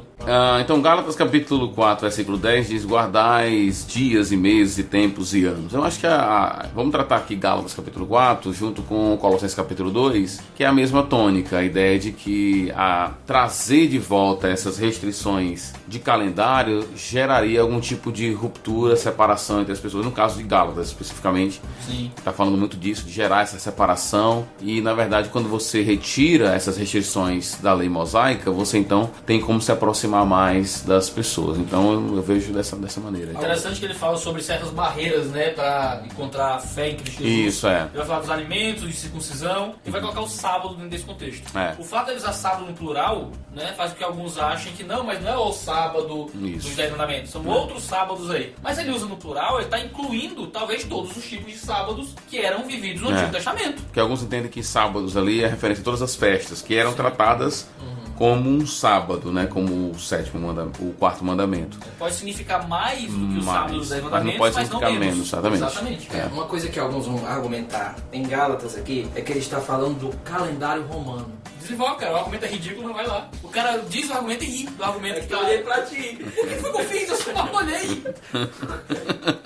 Vai colocar em mim mesmo a culpa aí do teu destempero? O cara quer apresentar o argumento do outro já de forma zombeteira? Não. Eu tentei essa série aqui. Isso é o quê? Isso é insulina? Faz Não, isso? vai. Pô, aí. Um abraço. Deixa eu tua mulher, tá ali na sala. Não, tu pediu pra ver minha barriga, então... Complicado aqui a situação. Ok. Alguns vão argumentar que aí o calendário que Paulo tem em vista é o calendário romano, daquelas festas romanas. O problema disso é Isso é maconha estragada no primeiro momento, né? Eu acho que quando você for fumar, você tem que reservar num lugar, né, onde não cria algum tipo de mofo, né? O problema aqui...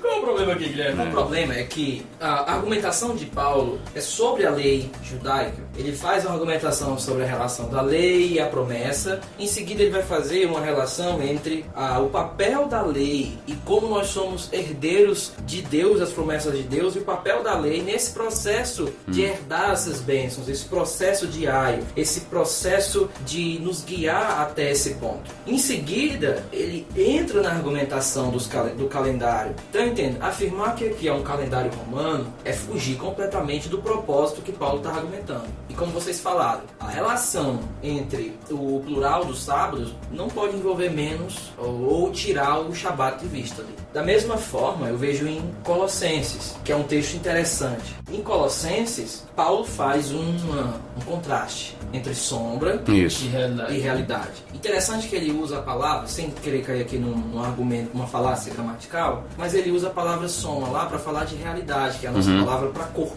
E eu entendo que a palavra corpo poderia ser uma indicação de tradução melhor, bem melhor, do que realidade. Porque ele pode estar argumentando ali da relação entre o corpo e uma sombra.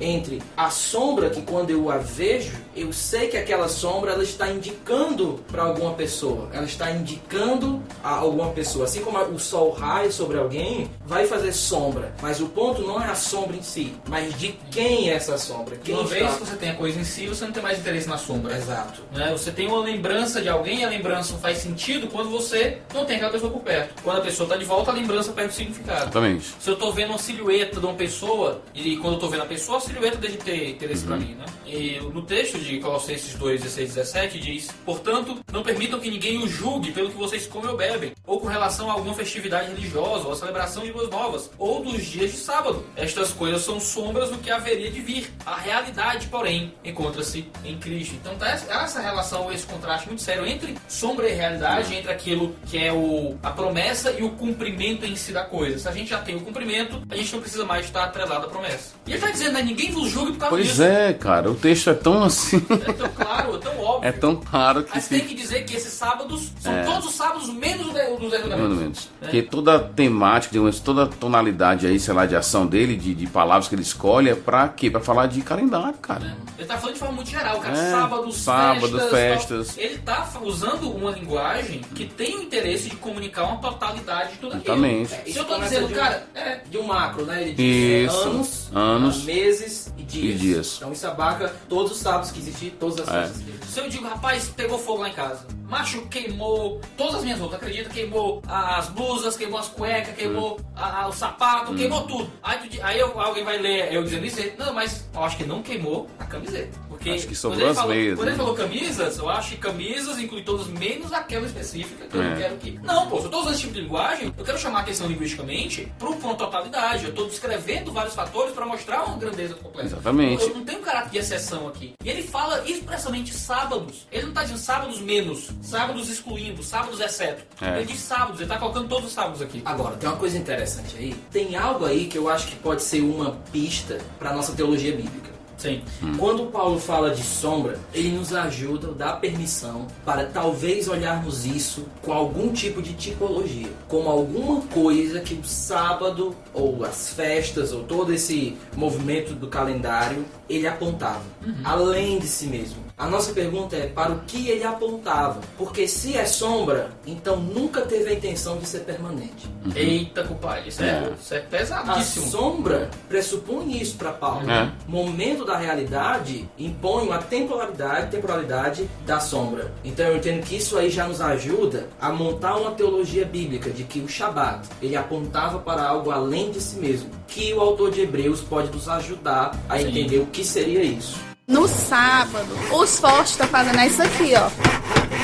Eu vou ler aqui uma passagem de Calvino que eu acho interessante, que vai dizer assim: e assim se desvanecem-se as mentiras dos falsos profetas, os quais em séculos trançados imbuíram o povo de uma opinião judaica, asseverando que nada mais foi cancelado senão o que era cerimonial nesse mandamento. Com isso entendem em seu linguajar a fixação do dia sétimo, mas remanescer o que é moral, isto é, a observância de um dia na semana. Olha, ele está chamando essa turma de quê aqui, tá? Com efeito, isto outra coisa não é senão mudar o dia por despeito aos judeus e reter em mente a mesma santidade do dia, uma vez que ainda nos permanece nos dias sentido de ministério igual ao que tinha lugar entre os judeus. E de fato, vemos que proveito tem fruído com tal doutrina, pois quantos deles se apegam às estipulações superam 3 vezes aos judeus em sua crassa e carnal superstição de sabatismo. Então, quando de sorte que as reprimendas que lemos em Isaías nada menos lhe convém hoje que àqueles a quem o profeta increpava em seu tempo. Então quer dizer que quando eu digo que certos reformados são os adventistas do domingo, eu só estou fazendo eco ao querido João Calvino. Exatamente. Aí ele vai dizer assim: porque não guardamos, no caso domingo, como a imposição de uma religião rígida. Ele vai dizer, como uma cerimônia com a qual julgamos está cumprindo um ministério espiritual. Não é um mandamento. Não, mas usamos como um remédio necessário a fim de manter a boa ordem na igreja. Não me prendo ao número 7, ele vai dizer, para sujeitar a igreja a alguma servidão, pois não condeno as igrejas que adotam outros dias. Eita! Para suas reuniões solenes, conquanto que não tenha nisso superstição, como não a tem quando se tem em vista unicamente a manutenção da disciplina. Olá, meu nome é Iago Martins, eu sou calvinista e você não é. Porque geralmente é isso, né? Dentro de certos movimentos você coloca Calvino como, não, mas nós somos reformados de verdade, porque somos trevas e formados, reformados, então, mas Calvino tinha uma visão extremamente mais aberta sobre o que significava. Sim, para ele é como que o Guilherme falou, era uma sombra, né? E que agora o que nós temos são normas que a gente utiliza, mas isso não pode ter, né, um status de mandamento de Deus. Antes de entrar em Hebreus, a gente já falou muito de Romanos 14, mas talvez seja bom a gente só rememorar aqui, já que a gente está dizendo com os textos, quando Paulo vai estabelecer esse debate a respeito de guardar um dia ou não guardar um dia, né? Ele vai falar que o fraco, né, é aquele que guarda dias, e que o forte é aquele para quem os dias são todos iguais. E ele vai dizer que se você escolhe guardar um dia ou não guardar um dia, isso é para Deus, né? Quem faz para Deus, quem não faz para Deus. Se não guardar um dia, em qualquer sentido, mas é o fraco ou é o forte, não importa. Se não não guardar um dia fosse um pecado, um erro, Paulo não colocaria como uma simples questão de escolha pessoal para Deus. Exatamente. Porque comer carne ou não comer carne é uma questão completamente aberta. Agora, se eu sou obrigado, se eu sou ordenado a guardar o domingo como um tipo de sábado cristão, se eu não o faço, eu estou indo contra o mandamento de Deus. Certo. Eu estou indo contra aquilo que é uma indicação para o caminho da igreja. Muitos reformados dizem que é pecado não guardar o domingo. Então, Paulo está dizendo que não guardar um dia é uma questão de liberdade. Se é uma questão de liberdade, não pode ser visto como um mandamento que pega todo esse peso de Shabá jogado no domingo. Agora vem a questão prática do dia do domingo. Eu diria assim, quando você lê, por exemplo, 1 Coríntios capítulo 11, quando Paulo ali fala do culto coletivo, e você lida com a questão do véu, por exemplo, e ele vai usar um argumento interessante. Um argumento não, ele vai dizer assim, não é costume das igrejas. Né? Então é interessante como para Paulo o elemento da tradição tem o seu peso, tem o seu peso. Então quando alguém fala assim, mas por que no domingo? Eu diria isso, porque não é costume nosso, né? Porque é costume, porque é costume da igreja fazer isso. Não tem nenhum problema em você apelar para o costume, para a tradição. Não tem por que a gente negar, inventar agora, fazer um culto na segunda-feira de noite. Porque tá afim, porque quero. Às vezes tem justificativa exatamente, pra isso, né? Exatamente. Social, histórica, Sim. Enfim, tem várias razões para você. Perseguição, né? E até a própria cultura. Talvez é uma cultura aí de algum povo que a gente não conhece que divide a semana em 10 dias e não em 7. Então a gente tem que... não há uma regra para isso. Mas se há um costume estabelecido, eu acredito que a gente tem que levar em conta também isso quando lidar com um assunto assim. Porque Paulo, ele coloca lá como assunto de consciência. Isso. Então, existe uma importância do ponto de vista do amor, de como eu uso a minha liberdade para com meu irmão. Exatamente. E a minha liberdade, ela está limitada ao meu amor. A minha liberdade, ela não pode ser colocada acima do amor, porque senão ela causa divisão e coisas na igreja indesejáveis. Agora, o que Paulo deixa claro ali é que o debate em si não era importante, mas como a consciência dos irmãos, elas estavam sendo feridas ou não. Mas dentro disso, o que fica claro para Paulo não é mais requerido. Isso. E um ponto importante essa questão de consciência é que naquele contexto fraco, na minha perspectiva, é alguém que não tem convicção suficiente. Então é fraco porque ele não está firme realmente. Há algum nível de dúvida nele ali, entende? Então o forte geralmente a tendência do forte inclusive é desprezar o fraco, e a tendência do fraco é julgar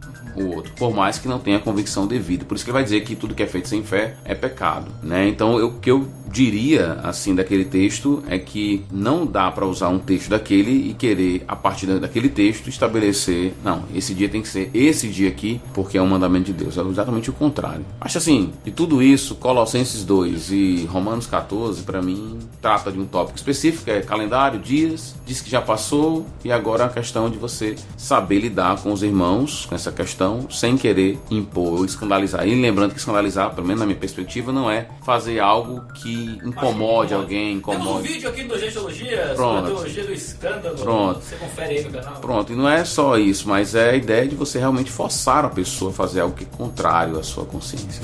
No sábado, os fortes estão fazendo isso aqui, ó.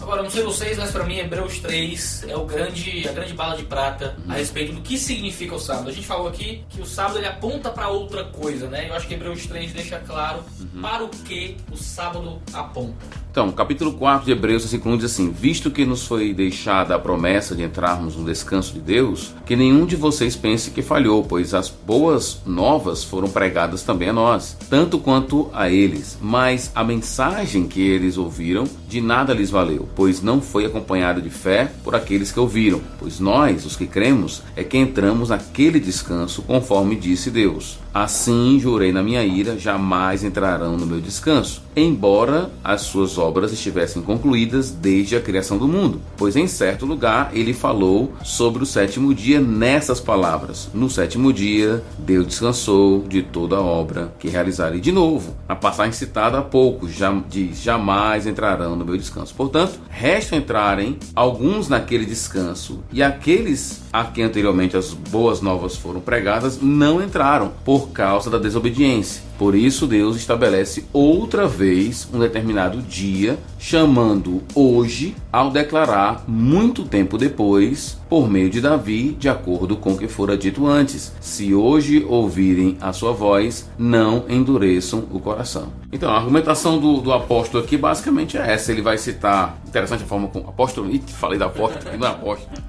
Não é apóstolo, não é apóstolo. E se fosse, como é que você sabe que não é? É porque ele se coloca fora do grupo dos apóstolos no capítulo 2. Né? Você sabe que não é, foi mal. O próximo podcast será sobre o autor de Hebreus. Olha! Pô, Né? A Bíblia de Estudo Day, que tem um negócio muito legal a favor de Paulo, que é incrível, cara. É, né? Quando eu li a primeira vez, eu fiquei chocado, assim. É tipo assim, 30 argumentos pra ser Paulo. É coisa de doido. Mas tem muitos argumentos pra você falar. Muito doido. Então, aqui o autor do livro, ele faz essa conexão entre a expectativa, né, do descanso futuro, estando na terra do descanso, e ele cita então o descanso da criação. A forma como ele cita a passagem aqui também é bem diferente, né? Ele diz: o Espírito Santo diz, alguém em algum lugar diz, e é mais ou menos isso. Eu acredito que é o ponto aqui do autor no capítulo 4, é exatamente esse. Nós já entramos no descanso, mas ainda não, porque ele vai dizer que a gente tem que se esforçar ainda e tal, para entrar no descanso. Do já e ainda, já ainda não da teologia, né? exatamente. E esse descanso ele está intimamente relacionado com aquilo que a gente encontra em Cristo Jesus como uma salvação presente e futura, né? Exatamente. E que nós já temos um descanso sabático, e esse descanso sabático não é o dia que a gente guarda, mas é a esperança que a gente tem. Isso. Porque um dos motivos que o autor coloca de que o povo eles não entraram no descanso. É interessante que aí o descanso está atrelado não só ao sábado como mandamento moral, mas também ao sábado como entrada na terra. Sim. É o descanso prometido, né? Ele coloca que eu jurei na minha ira, não entrarão no meu descanso. A pergunta é: que descanso o Salmo 95 tinha em mente? Porque ele está dialogando com o Salmo 95. Ele está dialogando. Se a gente dizer é a terra, nós precisamos situar esse salmo na história bíblica e saber, peraí, é antes ou depois da terra? Para o autor de Hebreus, aqui no capítulo 4, ele diz o seguinte, versículo 8: porque se Josué lhes tivesse dado descanso, Deus não teria falado posteriormente a respeito de outro dia. Então, no Salmo 95, ele está indo além da terra. Ele está indo além do Shabat do quarto dia, do quarto mandamento. Ele está aqui indo além para um descanso que Deus jura que eles nunca entrariam. Agora, por que eles não entraram no descanso? E aí, por conta do problema de incredulidade, né? Do coração deles. Então, esse descanso, ele é permitido se o problema de incredulidade for resolvido. E ele vai falar que esse problema de incredulidade foi resolvido porque as boas novas foram pregadas também a nós. Isso. Mas também foi pregada a eles. O que eu acho que há um preparo do autor de Hebreus, se você ler a carta toda, há um preparo no capítulo 3 e 4 para as bênçãos da nova aliança. Porque qual é a argumentação dele no capítulo 3? Geralmente a galera argumenta no capítulo 3 assim: assim como o povo de Israel caiu no deserto, a gente pode cair também. Para mim a argumentação é exatamente o contrário. Ele está dizendo o seguinte: o povo de Israel caiu. Pergunta, quem era o líder deles? Moisés, beleza. Moisés foi fiel, Jesus foi fiel. Beleza, Jesus foi fiel e Moisés foi fiel. Agora, mesmo com a fidelidade de Moisés, ele não conseguiu mudar nada do povo. Agora, nós não somos de Moisés, somos de Jesus. Então, as bênçãos da nova aliança garantem exatamente essa problemática aí de dureza de coração. Inclusive, lá no capítulo 5, versículo 11, que é aquela perícola que eu trabalhei, quando ele vai falar assim: vocês não entendem porque vocês tornaram-se tardios em ouvir. Se você liga o ouvido, aí a galera diz: então é porque eles não estavam lendo a palavra de Deus, não estavam indo para as reuniões. Ou o problema de ouvir é um problema de coração em Hebreus. Então qual é a solução que ele vai dar? Caminhe na perfeição, ou seja, usufruam das bênçãos da nova aliança, porque é nela que está lá. Então ele vai mostrar o que? Não foi dado àquela geração o descanso, não foi dado a ela, e o descanso não é uma referência à terra, porque ele vai dizer isso bem claro. É interessante, ele vai dizer: é algo futuro, é algo que ele esperava, mas a referência que ele faz do descanso é o passado, que ele cita em Gênesis. Então aquilo que Deus prometeu lá em Gênesis capítulo 2 é aquilo que nós esperamos ou já estamos e ainda não. Para mais, compre o livro de Rômulo Monteiro. No sábado, os fortes estão fazendo isso aqui, ó. Isso é interessante, porque quando ele fala de que nós entramos nesse descanso, ele diz: nós os que cremos. Isso. Então, o crer em Jesus dá a possibilidade ao descanso. Eu não gostaria de argumentar aqui pela questão verbal de presente, ou se os verbos gregos eles indicam alguma questão temporal ou aspectual, porém lá na frente, no texto, ele diz no 9: assim ainda resta um descanso sabático para o povo de Deus. O meu ponto aqui não é uma referência futura. falando do verbo grego aqui. Mas os outros indicadores que estão presentes na passagem, que apontam que no início ele diz, nós os que cremos entramos naquele descanso, e lá na frente ele diz, ainda resta um descanso. Então a relação do autor aqui é fantástica, porque primeiro, dando uma resumida, para o autor de Hebreus, entrar no descanso de Deus só é possível se o problema do coração for resolvido. E aquilo que foi acompanhado com essas boas novas, a crença e por conta da natureza do seu Salvador, do seu Messias, possibilitam eles a entrarem nesse descanso. Então nós entramos nesse descanso. Por outro lado, ele fala que ainda resta um descanso para o povo de Deus, pois todo aquele que entra no descanso, ele dá um suporte para o que ele acabou de falar no verso 10, também descansa de suas obras. Aí ele faz uma referência ao descanso de Deus, como Deus também descansou. Ou seja, eu descanso das minhas obras como Deus descansou. Ele não está dizendo, eu descanso porque eu estou cansado. Ele diz, eu descanso porque eu acabei o que tinha que fazer e agora eu vou entrar no regozijo daquilo que eu fiz. É interessante que a aplicação que ele vai fazer, o descanso de Deus, é completamente diferente da aplicação que é feita para o povo de Israel dos 10 mandamentos. Exato. Porque Deus descansou, a gente não descansa no sábado. Porque Deus descansou, a gente entra em um regozijo que já começa agora em Cristo Jesus, mas que espera uma concretização futura no fim de todas as coisas. E que esse descanso que nós já entramos hoje, ele de certa forma ainda nos leva a trabalhar, porque ainda resta o descanso. Agora, que trabalho é isso? Eu gostaria de ler Apocalipse 14, verso 13, diz assim, então ouvi uma voz do céu, escreva, felizes os mortos que morrem no Senhor, de agora em diante, diz o Espírito. Sim, eles descansarão das suas obras, pois as suas obras os seguirão. Há uma ideia de descanso de obras, não no sentido de cansaço ou não cansaço, mas no sentido de entrar num novo momento histórico de relacionamento com Deus, que de certa forma iniciou-se em Jesus, no seu aspecto já, mas ainda terá sua plenitude, e eu penso que no novo céu e na nova terra. O autor de Hebreus podia muito facilmente, mas ainda resta um descanso sabático, né, que é no domingo. Ele não faz isso. Né? Ele poderia ter feito, era o espaço argumentativo perfeito. Temos um descanso que Jesus e tal, mas não pense. Eu estou dizendo que a gente não precisa descansar no domingo. Ele não diz isso, ele diz, mas não pense que não tem um descanso futuro ainda escatológico de vir. Ou seja, na nova aliança, descanso de Deus nunca é aplicado ao quarto mandamento. Ele é aplicado à obra de Cristo e algo que os cristãos da nova aliança ainda esperam. Então vamos resumir aqui o argumento final de tudo e entrar para algumas aplicações gerais. Primeiro, o sábado não é requerido aos crentes da nova aliança. Para Israel, o mandamento do sábado é um sinal da aliança do Sinai. Nada mais do que isso. Isso fica claro no texto. Né? Esse é o sinal porque vocês saíram da terra, ou da terra do Egito. E os crentes da nova aliança, eles não estavam presos no Egito, foram libertados do Egito.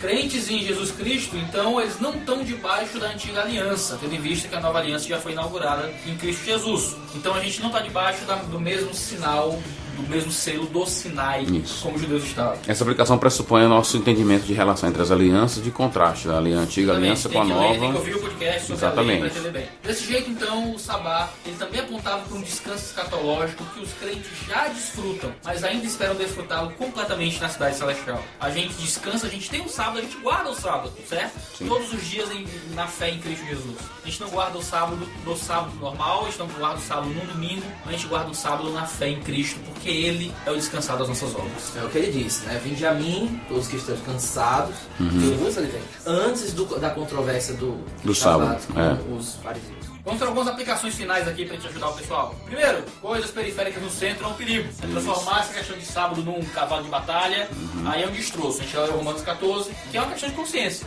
Se o cara olha aqui e diz, eu sempre guardei o sábado minha vida toda, eu era adventista, eu sou adventista, eu tô pecando sendo adventista e guardando o sábado? Não, de forma nenhuma.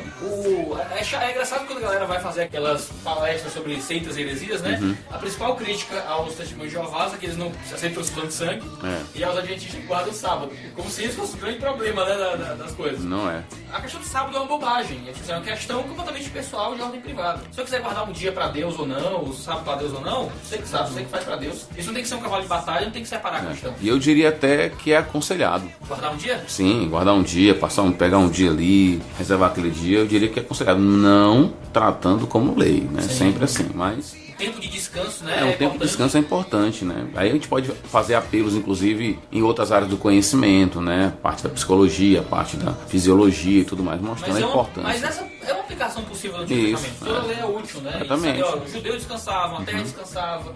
E a linguagem era realmente descanso, né? Físico mesmo. Talvez seja importante a gente pensar em descanso também, como algo bíblico. Nós achamos que sabemos descansar, mas o nosso descanso geralmente ele é sem qualidade. Eu posso dizer por mim, eu tenho muito problema para descansar. Então, quando eu olho o Shabat e como Deus coloca uma importância disso no Antigo Testamento, eu não posso fechar os olhos para isso e dizer, olha, Deus não se importa com o meu descanso. E eu acho que o descanso físico, ele caminha com o descanso em Jesus. Você não consegue descansar fisicamente enquanto estiver descansando. Exatamente, com a alma inquieta.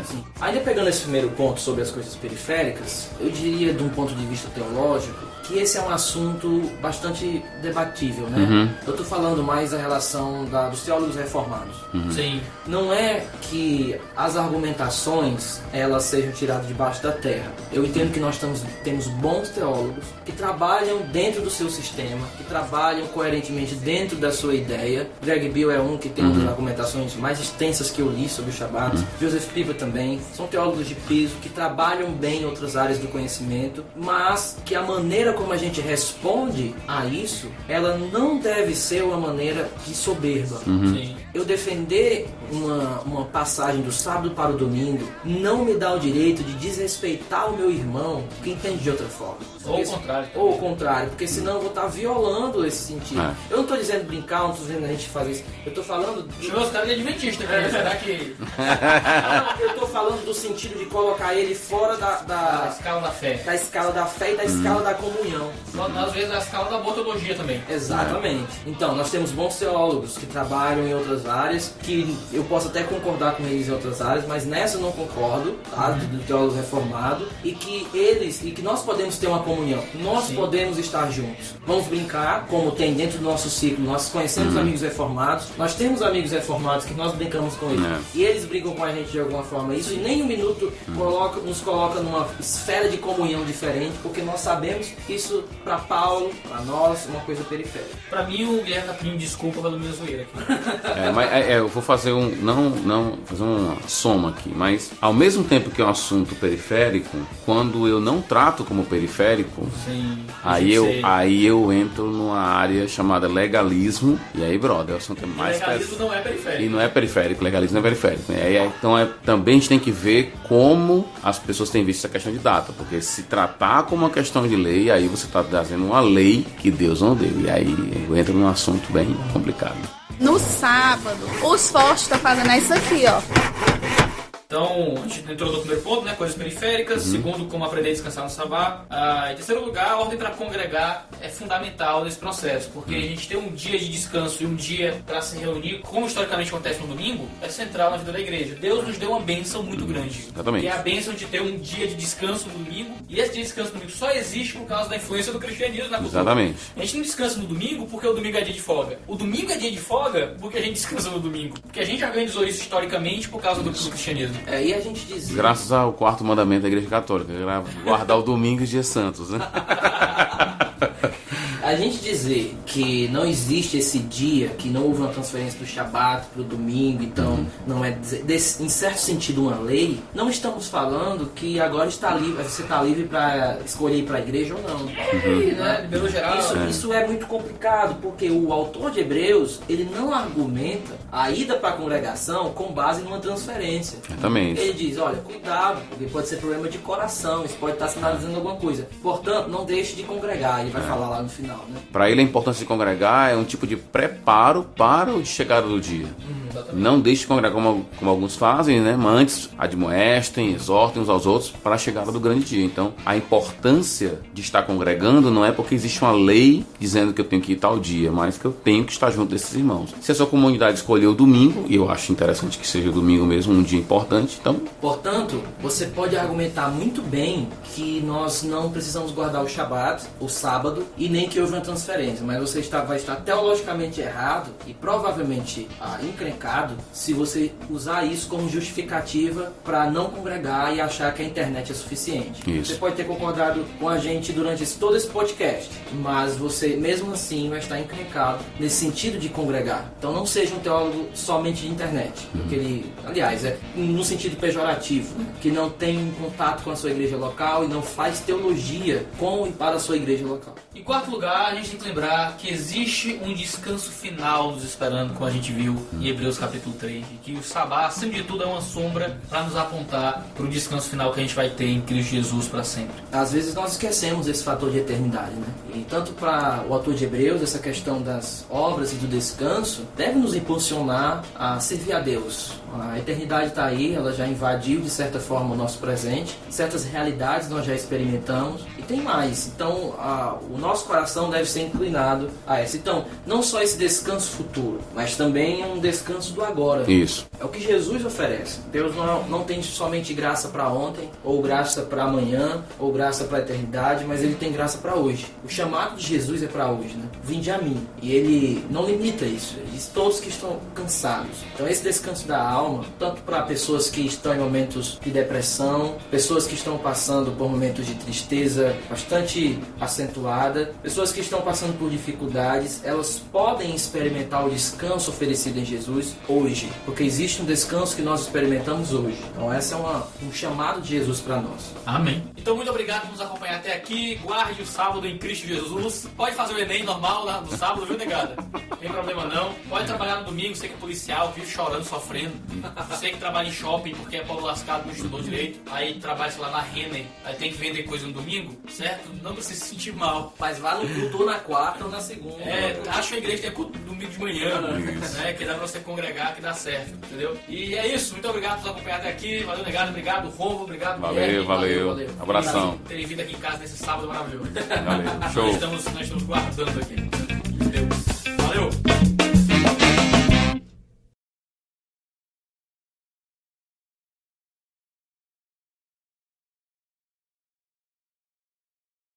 Que foi, cara? Deu pau no meu computador aqui. Não, tô suando. Tudo bem. Aí eu posso começar a feder. Ah. Não fedo não. Quer dizer, eu fedo. Eu tô comprando um desodorante de 7... Falando isso não, cara, R$70 o negócio que eu tô usando. Já é isso, filho. Tá passando pó de ouro no sovaco. Já é isso.